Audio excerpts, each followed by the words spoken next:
Awak ingat lagi tak? Awak pernah confess dalam bas mini ni.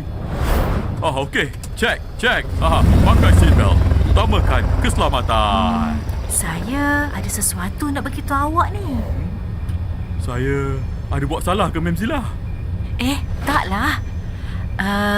Sebenarnya saya sayang awak.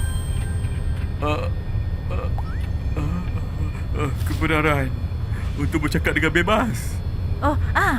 Silakan. Samalah. Saya pun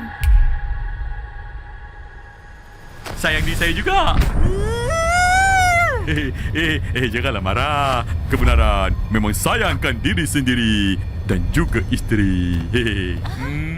Anak tak minat membaca, asyik membelik gadget sejak masa? Belilah Kisah Teladan dan Kebenaran. Garanti anak anda terhibur. Ibu bapa pun suka.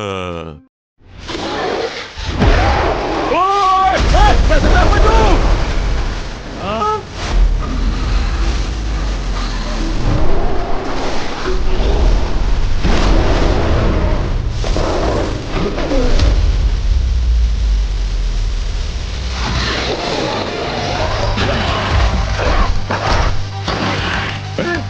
Macam kenal je korang berdua ni. Satu hari Zila jemput kita ke perkahwinan dia.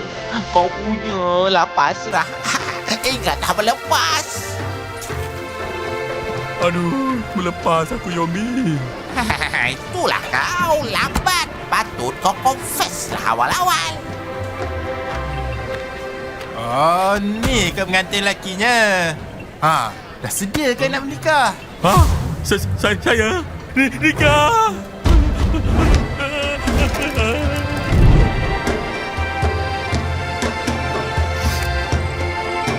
Sini je lah.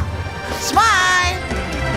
Tapi rupanya dia suruh kau nikah dengan dia kat kenduri tu. Sebab tu kau pakai baju biasa.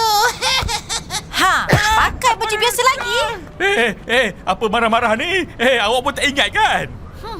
Memang pakar bagi alasan.